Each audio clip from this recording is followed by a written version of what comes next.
Rahima, please can we ask you to share your personal story and your experiences as a Uyghur Muslim woman? Yes, yes. Thank you very much. Sorry about earlier. I thought everyone have introduced and it's my turn to talk. I just started. It's a confusion. So I'm Rahima Mahmut and I am Uyghur. I was born in a city called Gulja. It's a north part of the what I call it East Turkestan, but the Chinese official name is Xinjiang Uyghur Autonomous Region. I was born and brought up in a very large religious family, but at the same time, a very musical family. So my mother's side, there are talented musicians and singers from generations. So I kind of inherited some of that talent. So I've been singing since very young. And my father is an imam. He was imam, and so it's a very unique and a combination in the Uyghur region. So since my primary school, my education actually was in Chinese. I had 10 siblings, and so all the rest went to Uyghur school, apart from one of my brothers. And I went to the Chinese school with my own choice. And during that time, in my childhood, there were more Uyghur schools compared to the Chinese schools in my country. And people had the choice to choose. But I was a very naughty one. I didn't listen to my father, and I actually went to a Chinese school because I was fascinated about the language, and I wanted to learn more about how to speak and communicate with Chinese people. And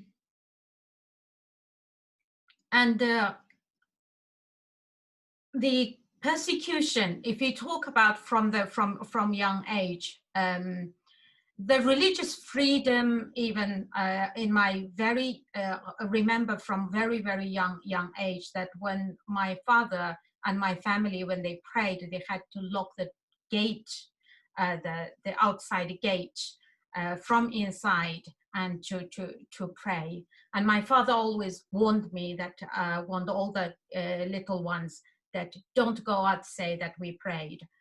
If you do, then police will come and take me away. And that was only later, when I become older, I realized that was the latter year of the Cultural Revolution. So the Cultural Revolution started in 60s, it ended after Mao died, 76. Then gradually, from the 80s, the Uyghurs were given relatively better rights, religious rights, and cultural freedom. So from my teenage years, I actually enjoyed this relatively good freedom during the 80s. And I went to a university, it's called Dalian University of Technology, one of the top 10 science technology university, and it was in 1987. And then in 1989, a student movement took place, a democratic movement in 1989 in Beijing. And my university, we had over 2,000 students. We traveled from Dalian to Beijing joined the Tiananmen movement. So that was in May 1989. It's actually the very first time I involved something very big. Now we say it's one of the biggest historical event that led by the students against the tyranny government demanding democracy and freedom. So the 1989 event, I was in Beijing for 2 weeks, and on the 2nd of June, we left Beijing because we were repeatedly warned that the military is already outskirts of Beijing, that it will be coming in anytime to, it may open fire against the students. So we left on the 2nd of June, and as everyone knows, on the 4th of June, tanks and the military drove in to the square and killed many thousands of innocent students. So that is, I always mention this because this event actually shaped my ideology and also deeper understanding about the Chinese Communist regime. So the regime is not just against the other ethnic groups like Tibetans, Mongolians, or the Uyghurs. They're against anyone who can speak up and to voice their different views.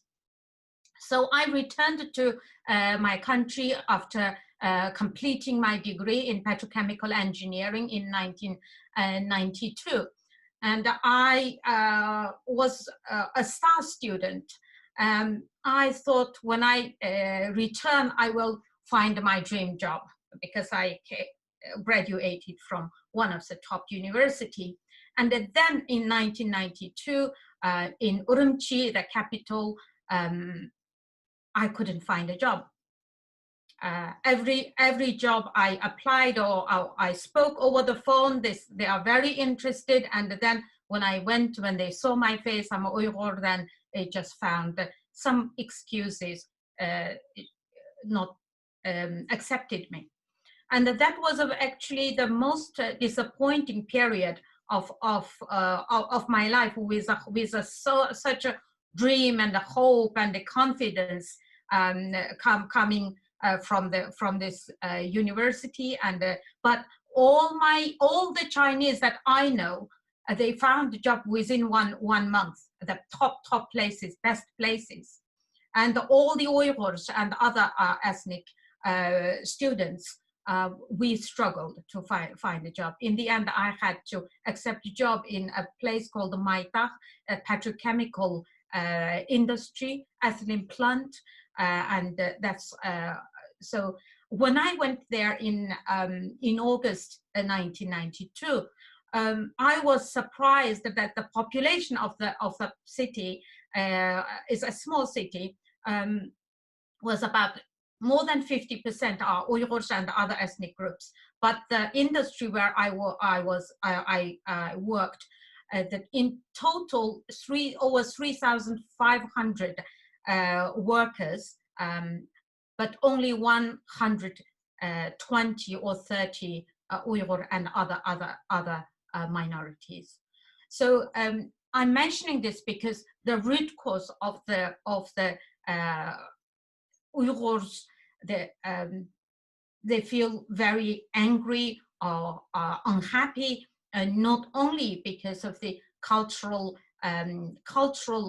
oppression, but very much is to do with economical as well, especially when you are not given the equal rights, and it's very open discrimination. In 1997, I went back from Maitag to visit my mother in winter vacation. I later became teacher after the petrochemical industry. I went to teach at a college And so in February 1997, I went to visit my hometown of Ghulja, and the 1997 February 5th Ghulja massacre that occurred. So that event was actually prior to this demonstration. For about 3 months, there this crackdown on religious people, especially targeting young men, and that lasted for about 3 months. So police would raid any religious gatherings or people praying together. They would raid and then take them away, and then they disappear. So the parents don't know what happened to them. So because of this, in 1997, the people in Ghulja so took to the street. Actually, initial number was less than 1,000. Later, a lot of people joined, and then demand very basic rights. So we demand religious freedom and release all the innocent religious scholars. And again, it's very similar what happened to the Tiananmen student. They deployed the military and surrounded the whole protesters, opened the fire. On that day, we believe over 100 Uyghurs were killed, and then followed by mass arrest. So police started raiding household, every house, including my family home as well, and they took away a lot of people. There were a lot of young men and women who not even attended this demonstration, but the police insisted that they were at the same. So in Ghulja alone, it's not a big city. There were about 4,000 Uyghurs, mostly young men, was arrested. And among them, there were some of my very good friends, and also my ex-husband's, my sister-in-law's husband, who was later given 12 years prison sentence. And when he, after I came to this country, I learned that he was released. And when he was released, he was completely a different person. So that was the event, the 1997 Ghulja massacre, what happened to the people in Ghulja.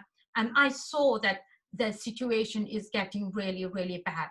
So you cannot even speak, even in a most peaceful way, to express your disagreement. And if you do, then you disappear, or you get killed, or you will be put in prison. And while I was teaching, I even had some student warned me that they were also already told to watch the teachers, what they say. If they ever say anything that is not that is against what they call against the communist principle, then they have to inform the teachers, and then teachers be taken away. So because of this situation, I decided that I needed to find a way to leave the country. And my son was 1.5 years old when Ghulja massacre happened. And I didn't want my son grow up and one day ended up in prison. So in the end, I applied to a master's degree in this country. And luckily, I was accepted, and I left my country in 2000 September. And I came to this country, and I did my master's degree. After that, coming to London from 2002, I found other Uyghur activists and some other organizations. And so apart from my own daily job, I have been trying to find every opportunity and platform to campaign for the Uyghur situation. So for the last 20 years now, I never went back because of my my work involving human rights activism. I couldn't go back. And in 2013, I was diagnosed with grade 3 breast cancer, and it was very serious. Initially, I was told that it might be spread, and so I sent letter to my family and the doctor's letter as well. One of my sisters wanted to come to look after me, but the Chinese government didn't issue passport. It's a way of punishment. So and then from 2017, the last time I spoke to my brother was January 2017. From the end of 2016, there was we heard that they're mass arresting people without any reason. People disappearing in very large numbers. And then towards the end of 2016, no one would pick up my phone. I used to speak to my family at least once a week, and my sisters, my brothers. And then for about 1 month, 2 months, no one would answer my call. In the end, just after New Year 2017, I repeatedly called my eldest brother, who's a father figure to me. And eventually, after a whole day, he picked up the phone and he said, Wei. I was very surprised to hear Wei, because from very young age, we were taught to greet Assalamu alaikum. And then from that, it confirmed that Assalamu alaikum was banned to the extent that greeting word was banned. And my brother, so I asked him, why no one is answering my call? I have been trying to get hold of you for such a long time. And he said, they did the right thing. And it was just very quiet. They did the right thing. And then he said, we leave you to God's hand. Please leave us in God's hand too. And that is the last conversation. So after that, I learned that people who had relatives abroad, or who spoke to friends or relatives overseas, they're taken away and locked into this so-called re-education camps. In fact, concentration camps. So at the moment, we believe up to 3 million. Dr. Adrian Zentz's estimation, conservative estimation, the end of last year, around September, is 1.8 million Uyghurs, young, old, are all taken into these camps. So there are about 1,200 camps. That is at least 1,200 camps throughout the East Turkestan in Uyghur region. So I think I will stop here, and if people want to know more about the current situation, and I'm happy to answer any of your questions. People have sent me questions, and a lot of the questions duplicate each other. So 3 people, I think, Amarine, Shilian, and somebody else have all asked a little bit. Could you tell us a little bit, Rahima, about the background to the Uyghur? Like, where did the community come from? Was it originally not in China? Is it a sort of ethnic group? Is it just a religious group? What characterizes it to make it a community? Okay, thank you. Yes, Uyghurs are ethnically Turkic, and mainly living in we call it East Turkestan, and the Chinese call it Xinjiang Uyghur Autonomous Region. Xinjiang means new territory. Chinese government say that this Xinjiang was always a part of China, but the term itself gives away. It's a colony. It's a colonized by China. Uyghur, we have our own unique language, culture, and history. So Uyghur culture, it's before Islamic time, and so it's a very the richness of the Uyghur culture, not only just the Islam itself, but the culturally we also very unique in many ways. Muslims mostly Sunni. I never met anyone who are Shia. So we all just one religious group. And total population, the Chinese, under the Chinese official statistics is 11.6 million. But we believe the Chinese government always lie about the numbers. We think that the Uyghurs are 20 to 25 million people. So about 1 million people living abroad. The region itself, it's heart of Central Asia, geographically. So where I come from, the city Gulja, next to Almaty. So we are the border with Almaty. So the region itself is Turkestan, I call it, border with Mongolia, Russia, Kazakhstan, Kyrgyzstan, Tajikistan, Afghanistan, Pakistan, India, Tibet to the south. So 9 different countries. And the territory is about 5-6 times as UK, but the living space, habitable space, is not that big. Second, so it's a sort of geographical region is where this group of people came from originally, from yes, a particular area.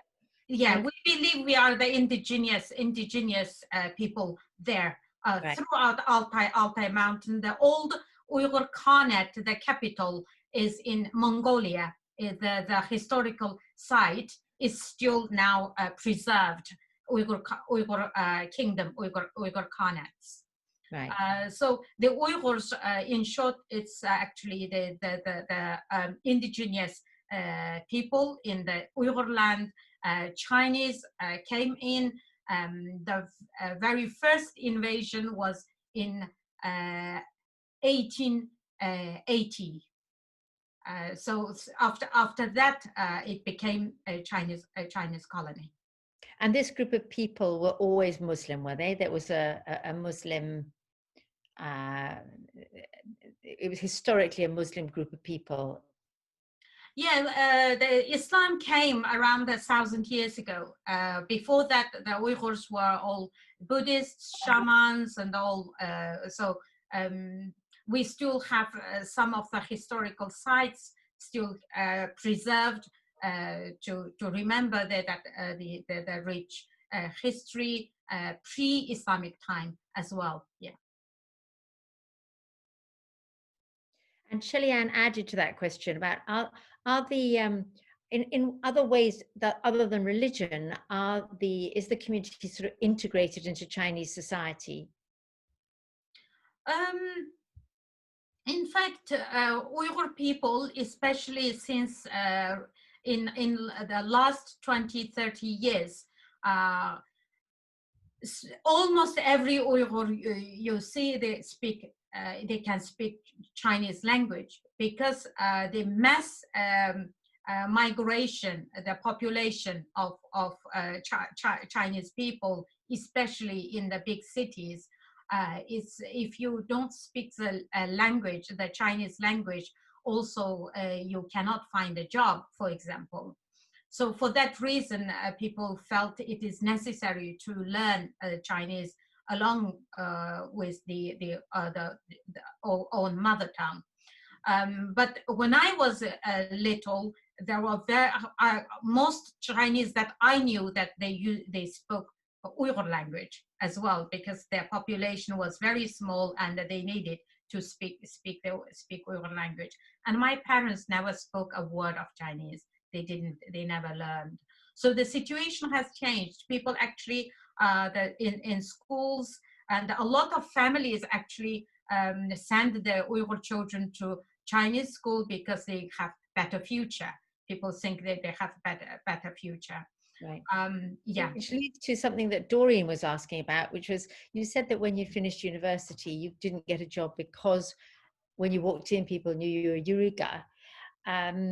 But you know, you spoke the language. Is it your name? Is it like, would people just know you were like, how does that prejudice play out? You know, in England, you know, if you wear a hijab, you're probably a Muslim woman, and all of the stereotypes get attached to that. If you're a Jewish woman and you look like me, and people probably wouldn't assume I was Jewish. But how does that play out for you? How did that play out for you? Okay, with me specifically, name first, because it's Rahima, Mahmut, and then in Chinese they call it Rahima. Then in Chinese, the name itself, there is no such name in Chinese. And when I spoke over the phone, you know, I spoke just like the Chinese. They cannot find any, because I studied from primary school. So it is this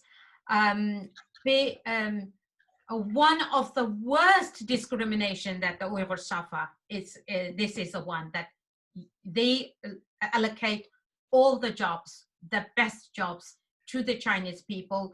This is a way to bring more Chinese from mainland China. A lot of people, they don't want to come to the region, and they prefer to stay in their own homeland. But the Chinese government, because they want to populate the area and to assimilate the people, in the end, they have this very long-term plan. Also, they always very nervous about that the Uyghurs will demand independence. For that reason, they try to populate as fast as possible. And because this influx of the Chinese, and then put this kind of competition, and also because the structure of the government, although the Uyghurs, the region was given autonomous status in 1955, but the Chinese government never honored that agreement.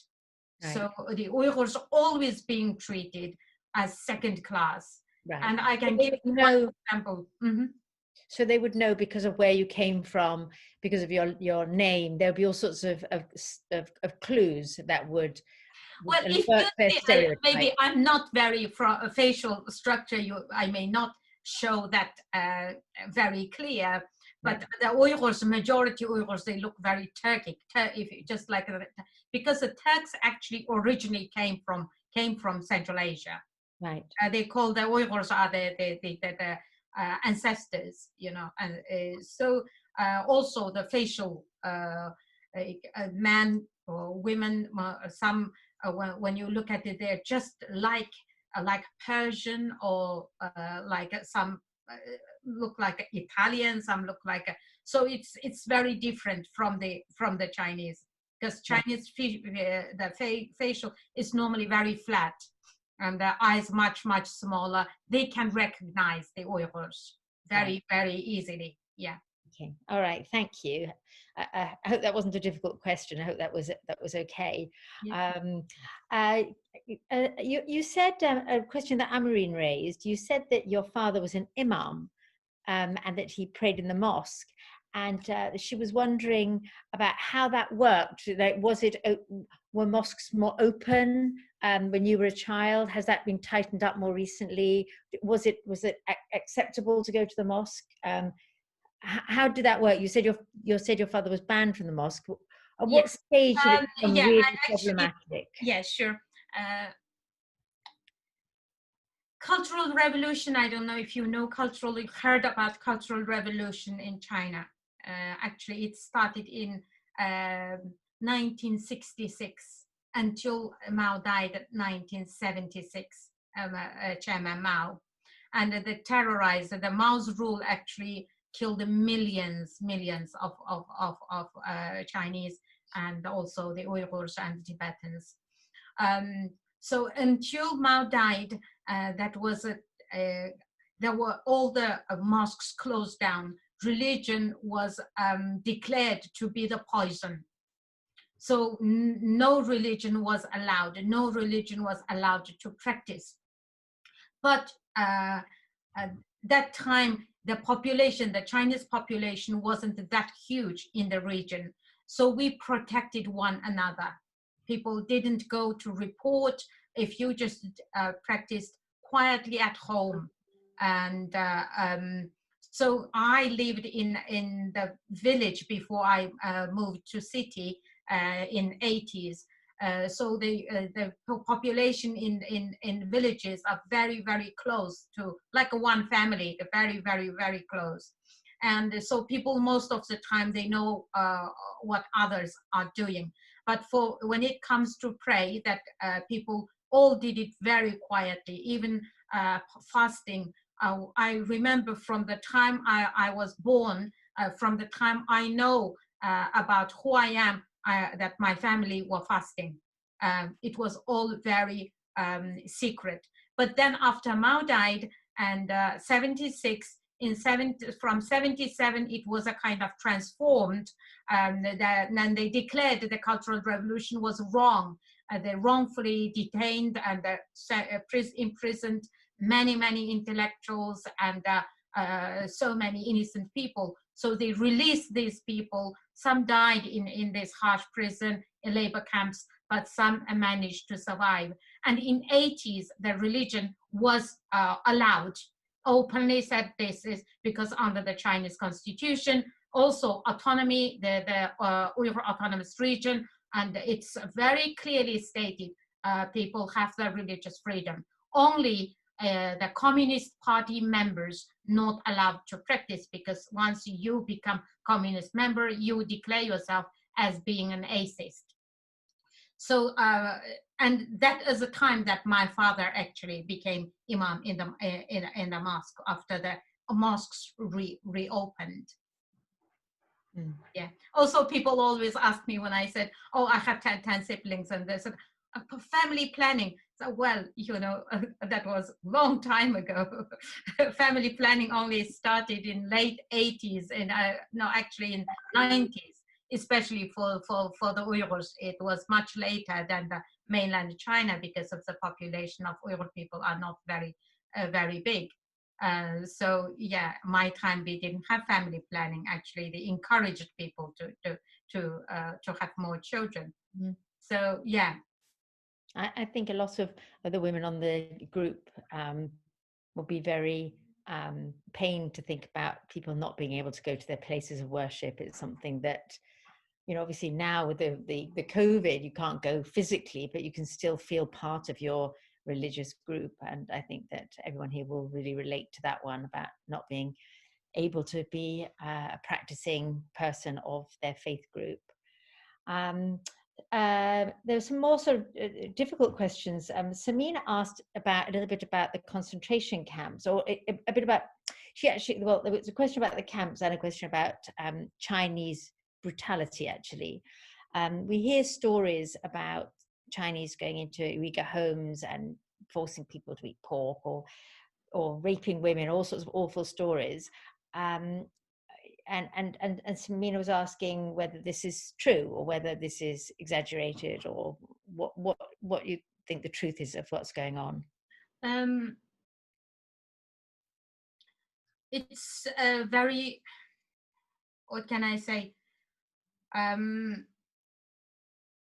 Rape is apparently a common practice in all camps and in prisons. I recently, actually only 2 months ago, just before the quarantine, we went to interview one of the lady called Ruqya. She is now living in Germany. Actually, she served 4 years in prison before this camp.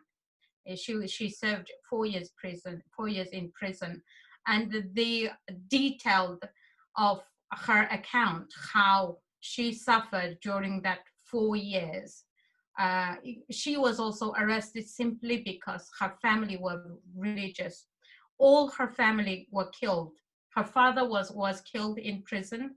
Mother was beaten to death because when Ruqya didn't, during the interrogation, when she didn't reveal anything, because the Chinese government believed that she belonged to a secret religious group that tried to overturn the Chinese rule. So that is a very common kind of the crime that they can just enforce that to you, even if you didn't.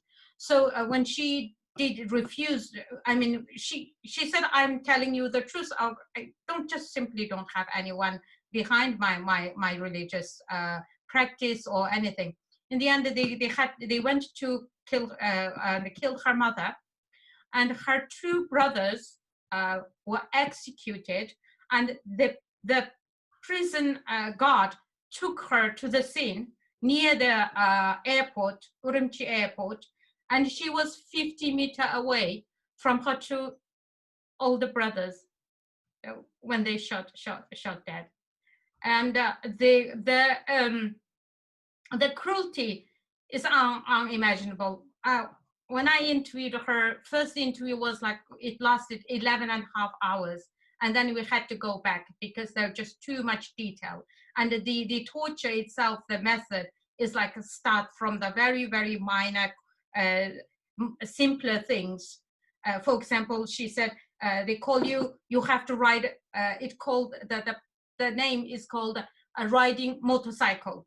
So you are in a position as like you are riding motorcycle, and many hours you have to stand that way before you're taken into these torture rooms. And I have interviewed many other camp survivors, their own accounts, and you can find from many reports. And this very brave woman, Sayragul, who is Kazakh, who was a doctor, and she was sent to one of the camp to teach Chinese she was actually from my region, Olja, and then when she witnessed the horror, and she decided to escape. So only after she came to arrived at Sweden, then she actually revealed far more details of what she saw. The first time. So Rahima, can I just take that on, because I think that you know, there's only so much at the moment of these awful stories that we can hear. I think everybody's already we're already traumatized, and I'm wondering why you think the Western press and Western governments, or particularly the Western media, have been slow to pick up this story. In the beginning, people was waiting for evidence. For example, when I learned that the camp network started in April 2017, because I'm an interpreter and translator, I worked with Radio Free Asia, so I translated a lot of the most kind of updated information that comes from the region. They have the way of getting information, and I send a lot of information to the media, asking them to report, but they said, well, we need evidence. And only in 2018, August, the 10th of August, I remember that day very clearly, the UN actually openly criticized China and said, we accept there is clear evidence that you are holding more than 1 million, up to 1 million Uyghurs. And then the media started to running after the stories. So the very first, very in-depth, short actually about 9 minutes news report was by John Sweeney. That was in October 2018. And then actually a lot of big media, ABC, NBC, CNN, Al Jazeera, BBC, made many different documentaries and short news, but it's not every day. You don't see those stories every day. It's just that they show it and then it disappears. So I cannot really answer on their behalf why it is slow. But I feel that at least during the last 3 years, there were a lot of good news reports out there that people can see, can find out the truth. And then the leaks. I don't know if I would draw people's attention to those leaked documents in November. That was like a gold for us, for the people like me, human rights defenders, activists, because it is very difficult to convince people, because when people never lived in that kind of situation, it's like a beyond their imagination. It's too horrible to believe what other people are telling. And then this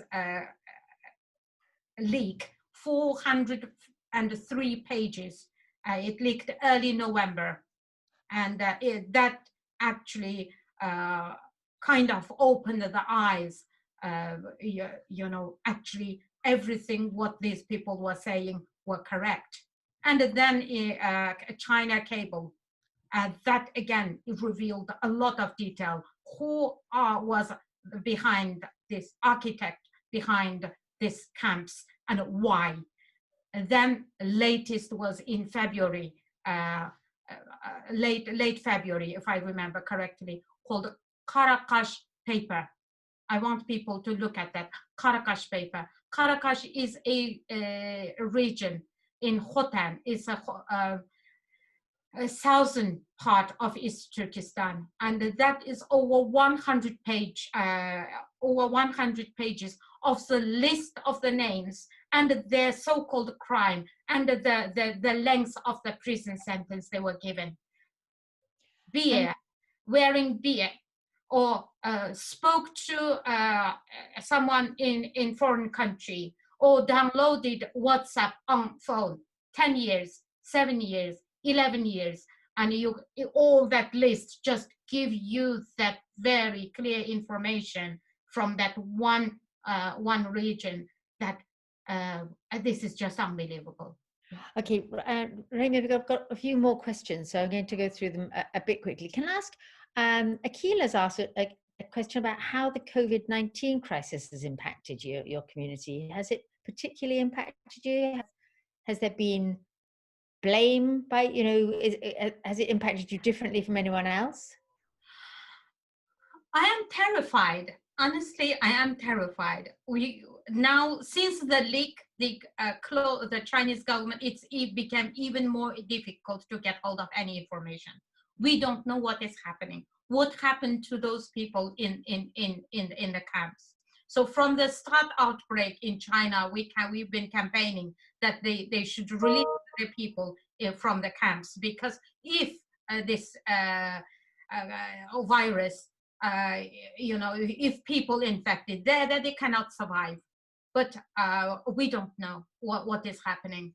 And also, I don't know if you read about the latest development about forced labor. They are moving thousands and hundreds of thousands of people to mainland China. Even while the Chinese cities, many cities locked down. But you can see if you just put press ganging, the Uyghur youth or Uyghur transfer, this started in mid-March last month. People just picked up from street or from their homes, and then they are transferring them to mainland China to work in factories as slave labor. So when everyone is locked in quarantined, and they are risking the Uyghur people's life to take on jobs and to run the factory. This is actually COVID-19 is disaster, and we don't know what happened, how many died, whether any of our families among these victims. We have no idea. Right. Very, very difficult. Can I ask you, Hajra asked about how you see the future of the community, and particularly in the context of the growing power of China in the world. How do you see the future of the community playing out? At the moment, I will say it's Uyghurs and other Turkic Muslims. People are being destroyed mentally, physically, in every way. You have no, you simply, your dignity is taken away from you completely. Every aspect of life, every rights, even funeral rights and the cultural, they're not only destroying the people, destroying the buildings, Islamic, any kind of anything to do related to Islam, they are destroying, burning books. No Uyghur books in bookshelves anymore. But we are believers. I think the Uyghurs, they can survive. They can survive because just for example, myself, I can still smile, and I'm still very optimistic because I'm a believer. I do believe things is not going to always be like this. I do believe the power will, something will happen, it will change. And maybe the Chinese people, we really hope that the Chinese people will also rise up to this government, especially very, very evil. Not only the Uyghurs, Tibetans, or as I said, the Chinese people are also suffering. Maybe not in the same kind of scale, but they are. So I don't believe this power will be forever. But if this power, as long as this power lasts, my people will suffer. And I cannot see any hopes. But I also believe that if the Western country can do more, for example, in place sanctions and in any kind of trade agreements, if they could put conditions, and the UN, they are not now at the moment is a joke. And if only all this system, hopefully, I know COVID-19 itself is very sad. It distracted and changed everything.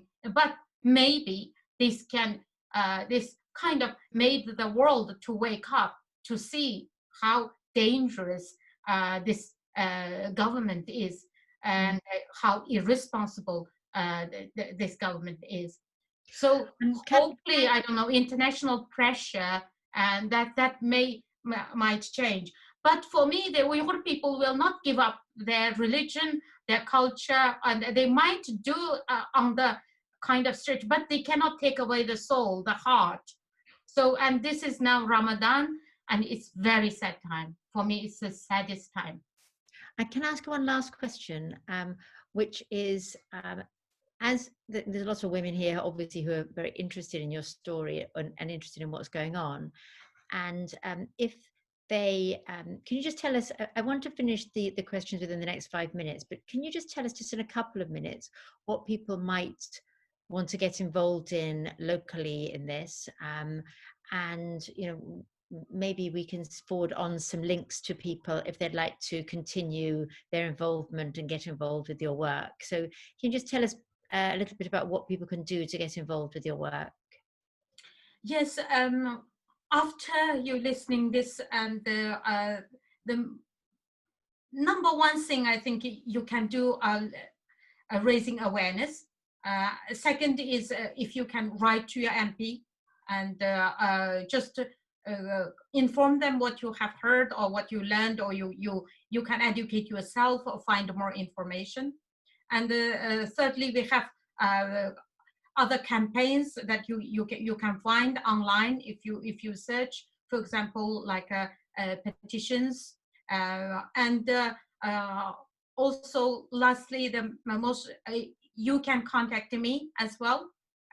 We can I allow you to give out my my email address, and also I think because this is such a unique and women's group. I mean, I'm just so happy actually I found you, because maybe we can lead a campaign specifically about the Uyghur women, and how we can do a very effective campaign in this country, to maybe just highlight one very important issue, the Uyghur women, because the suffering so much, that children are taken away. That I didn't have chance to cover everything, but No. the people's, you know, they lost their children into this so-called loving kindergarten, but actually it's a children's camps. So a lot affected. The women are affected. If we can do something, I would be very, very happy.